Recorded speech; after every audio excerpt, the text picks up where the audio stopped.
መኖር ፍላጎቴ በጣም የቀነሰ ነው፣ የወረደ ነው። ለምን ከዚህ በፊት ከሷ ጋር ኖሬያቸዋለሁ ላይፍን። ከዛም በኋላ ደግሞ ፍቺን ፈጽመናል እኔና እሷ ማለት ነው። እና እኔና ሄርሜላም ጋር ምን አየሁኝ ትንሽ ላይፋችን ላይ በዚህ አንድ አመት ውስጥ የሆነ ጭቅጭቅ የበዛበት ነገር ነው እየተፈጠረ ያለው ማለት ነው።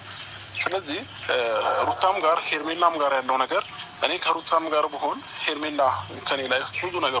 አሰላሙ አለይኩም ወረህመቱላሂ ወበረካቱ። ውድ የቻናሌ ቤተሰብ ሰላም እንዴት ናችሁ? እኔ ደህና ነኝ አልሐምዱሊላህ። ዛሬ እንግዲህ በአዲስ ነገር መጥተናል። እንደሰማችሁትም እንደተመለከታችሁትም ነው።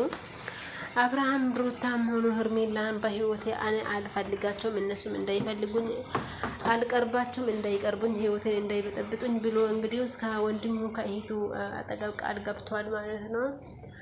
ሄርሜላም ሆነች ሩታም ለእኔ አያስፈልጉኝም፣ እኔ የራሴ ህይወት እኔ ከማታቀኝ ሴት ከሌላ ሴት ጋራ ህይወቴን መኖር ፈልጋለሁ እና ሁለቱም ለእኔ ምቹ አይደሉም። ከሩታ ጋር የነበርኩት ጊዜም ኤቭሪዴ በቃ ጭቅጭቅ ነው፣ ሰልችቶኛል። ሩታም ሰልችተኛለች በጣም፣ ከሷ ጋር የሚኖረው ላይፍም ሰልችቶኛል እና ሄርሜላ ደግሞ ከሷ ጋር ያለኝ ነገር ሁልጊዜ በቃ አጠርጣሪና አሳሳቢ ነው።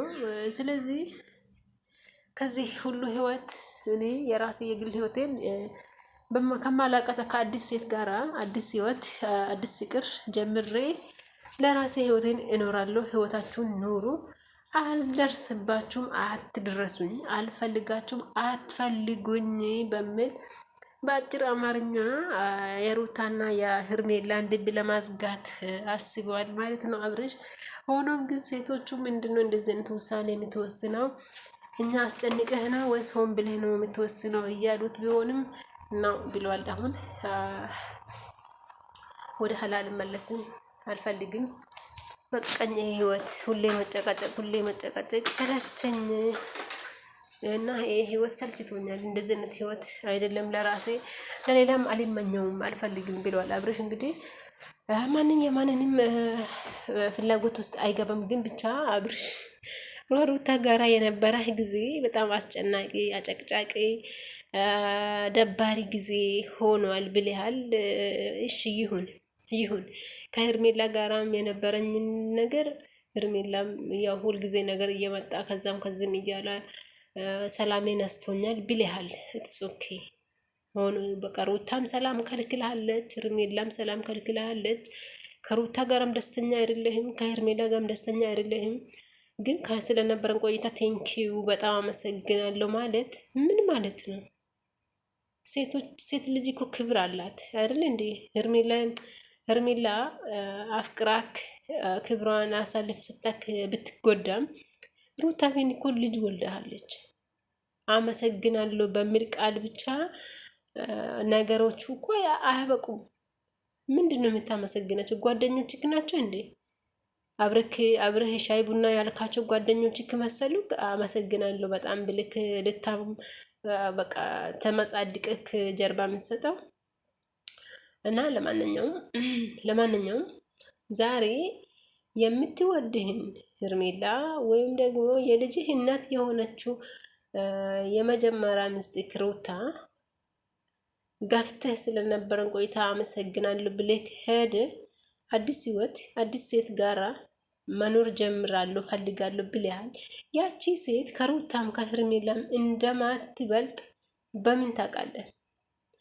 ያቺ አዲስ ሴት ወደ ህይወትክ ሲመጣ አዲስ ጭቅጭቅ፣ አዲስ ችግር፣ አዲስ ጣጣ እንደማይመጣክ በምን እርግጠኛ ነህ? እንደዚህ የምትመጻደቀው ደረትህን ነፍትክ በቃ ከሁለታቸው ጋር የነበረኝን ቆይታ በቃ ይበቃኛል፣ አመሰግናለሁ፣ አልፈልግም፣ ሄርሜላንም አልፈልግም፣ እንዳትደርስብኝ፣ ሩታንም አልፈልግም፣ እንዳትደርስብኝ ብሎ ሁለቱም ገፍቶ መሄዱ በጣም የሚገርም ነው። እና ሁለቱም ማግፋትክ ጥሩ ነው። ማምረጥ ያቅተዋል። ሩታንን ትፈልጋታለህ፣ ሄርሜላንን ትፈልጋታለህ።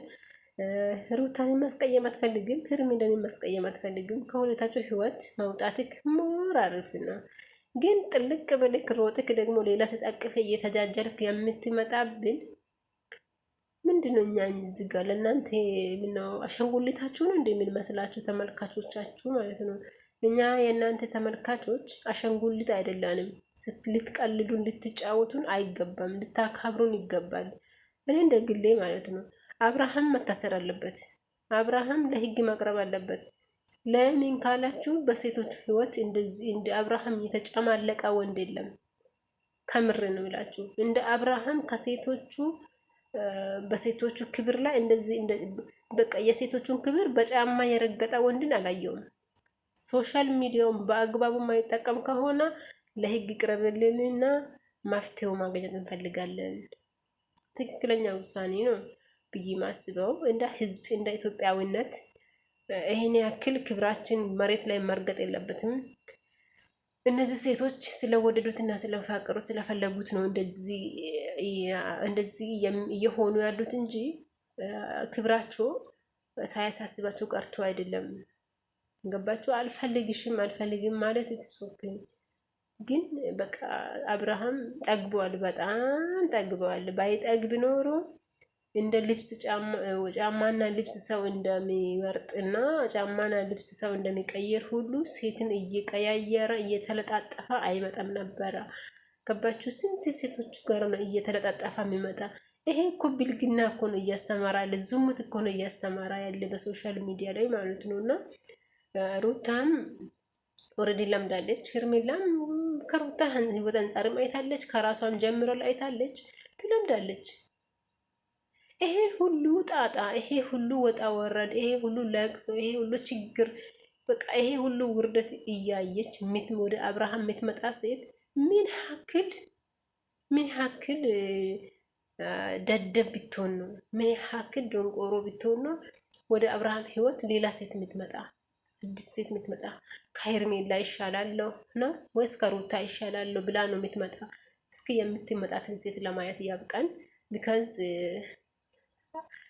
ሩታን እያየች ሄርሜላን ማምጣት አልነበረባትም። ምክንያቱም ለሚስቱ ክብር የሌለ ወንድ ለእኔ ክብር ይኖረኛል ማለት ዘበት ነው። ሩታን በእርግዝና ጊዜዋ ምን እያደረገት እንደነበረ እያየች ሄርሜላ መጣች። አሁን ሄርሜላ ደግሞ ወደድኩ አፈቀርኩ ብላ እያበደች እያየች ያቺ መጣች። እስኪ ያንቺ መጨረሻ ደግሞ እናያለን። አንቺ ደግሞ ሳምንት ትቀመጭም፣ የምር ሳምንት ትቀመጭም ታስታውቂያለሽ። እና ለማንኛውም ጋይስ እንዳላባዛችሁ ቪዲዮ ላይክ፣ ሼር፣ ሰብስክራይብ ማድረጋችሁን እንዳረሱ። በነገራችን ላይ እኔ የሚያወራው ሲሪየስሊ ነው። ምክንያቱም ይሄ ልጅ መታሰር አለበት፣ ለህግ መቅረብ አለበት፣ ሴት ልጅ መከበር አለበት። በቃ